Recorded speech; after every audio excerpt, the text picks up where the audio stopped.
Some of the traditional places that we've been over the years, when you get a chance to come back, it never gets old because each year it's a new team, it's a new story, there are new challenges. In this case, you have a school that hadn't been here in a long time. So it's great to be on this campus, and I'm pretty good friends with the coaches here. Some great places to eat here. So I always look forward to coming here. Last time you were here, 2008, pretty big atmosphere there for that Tech game. Do you expect the crowd noise and the atmosphere to be a factor in this one? I tell you, that night it sure was. I mean, I remember calling the game upstairs, and Tech had come in. I think it was the week prior. They had beaten Texas, and so much hype. And like into the first quarter, it was over. And I think the atmosphere, one of the few times I've been here where the atmosphere was a huge factor in the outcome.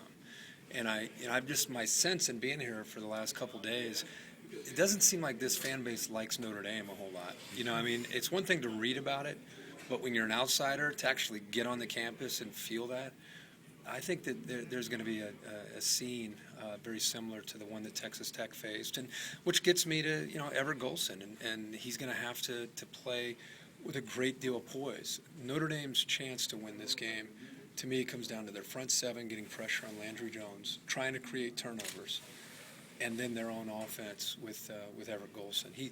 Everett Golson has to protect the ball, something that's been a bit of a problem. He's a redshirt freshman.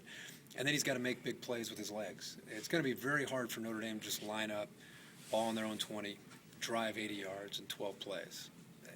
It's tough to do that against Oklahoma's defense. So the big play has got to be a factor. If they don't have the big play, it's going to be hard to score. Knowing how much is at stake in this game, what do you think the atmosphere is going to be like at kickoff tomorrow night? Like I said, I'll be shocked if it's not one of those that 10, 20, 30 years from now, people are going to be, remember back in 2012 when Notre Dame came in here? I think it's going to be that kind of scene. I think this fan base is hungry for this game. I think they've been pointing to this game for a long time.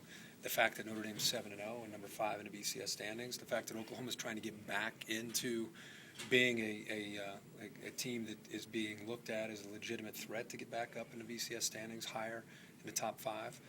It's a great opportunity. I mean, the thing that people forget sometimes about college football, we haven't gotten to November, and you look at the BCS standings and people start to have foregone conclusions. Okay, Alabama's going to run the table, and this team and that team. I've been doing this for a long time. It never works out the way you think it's going to work out. Teams are going to lose. I mean, Oregon could lose. Kansas State could lose to Texas Tech.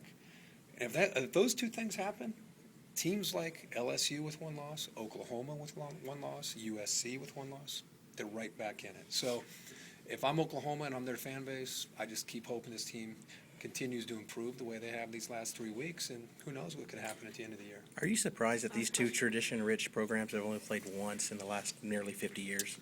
I think that we should see more of these kind of matchups.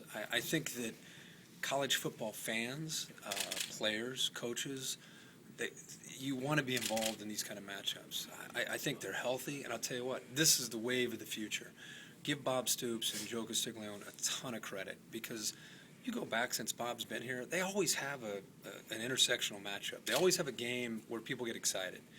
And the reason that's going to be important is when they have a selection committee in 2 years, and you're trying to separate this team from that team, in my opinion, if I were on that committee, the teams that are willing to go outside of the conference and play a team with tradition and a team that has a chance to challenge them, I think would be rewarded at the end of the year. So it's great to see. It's not shocking that Oklahoma's involved in a matchup like this. It's great that Notre Dame's in town. And Notre Dame's like the Yankees. They're like Duke basketball. I mean, when they come to town, they're polarizing. People get excited because you either love Notre Dame or you hate Notre Dame. There's nothing in between.